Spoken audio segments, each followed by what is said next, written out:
ရှင်ထဲကနေတင်းရချီတန်တဲ့ရတနာထွက်လာမယ်ဆိုတာတင်းယုံလာဗျာဒီကောင်လေးကမြကန်ဘေးမှာတာမန်ကြောက်ခဲလေးတစ်လုံးကိုကောက်ရခဲ့တာပါဒါပေမဲ့ကြောက်ခွန်းရဲ့အဝါရောင်တန်းနေမှုကတာမန်မဟုတ်မှန်ကျွန်တော်ချက်ချင်းတိလိုက်တယ်ရှင်နေဖုံးနေပေမဲ့အထဲမှာစီဝဲနေတဲ့အယောင်ကိုမှန်းကြည့်လို့ရနေတယ်ဗျာဒါနဲ့ပဲဒီကြောက်တိုင်းတုံးကိုအိမ်တဲလာပြီးဖြက်ဆက်နဲ့ခွဲကြည့်လိုက်တဲ့အခါမှာတော့ကျွန်တော်ကိုယ်လည်းတော့အံ့ဩမှန်တတ်သွားခဲ့ရပါတယ်တကယ်ကိုရှားပါလာတဲ့ခရမ်းရောင်မဟူရကြောက်စစ်စစ်မှာဗျာ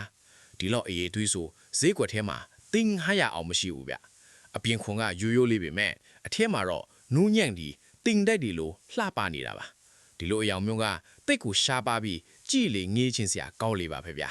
ဒါကြောင့်ဒီကြောက်ကိုတထဲသုံးလက်ရတစ်ခုအဖြစ်ဖန်တီးဖို့ကျွန်တော်ဆုံးဖြတ်လိုက်တယ်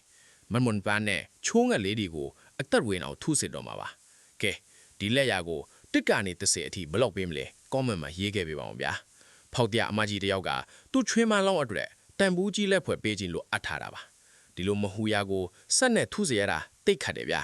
နည်းနည်းမားတာနဲ့တင်းရချီရှုံးသွားနိုင်တယ်ပန်းပွင့်လေးတွေကအစာအနုစိတ်ပြီးရှင်တန်နေတယ်လို့ဖြစ်အောင်စိတ်နစ်ပြီးလို့ရတာပါ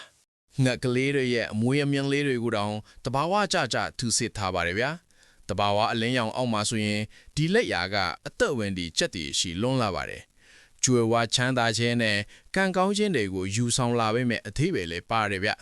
အမကြီးကဒီလက်ကောက်ကိုမြန်းတော့ဝမ်းတာလုံးလို့မျက်ရည်တောင်လဲသွားခဲ့တယ်ဗျဒီလိုမျိုးအနုစိတ်ပြီးတန်ဖိုးကြီးတဲ့လက်ရာတွေကိုကျွန်တော်တို့အမြဲတမ်းဖန်တီးနေတာပါအခုဗီဒီယိုကိုကြည့်နေတဲ့မိတ်ဆွေရောဒီလက်ကောက်လေးကိုသဘောကျရလားဗျာနောက်ထပ်ဘလို့အန်ရိုးစရာတွေထူစစ်ပြအောင်မလဲနောက်ထပ်အပိုင်းတွေကိုကြည့်ဖို့ follow လုပ်ထားကြပါအောင်ဗျာ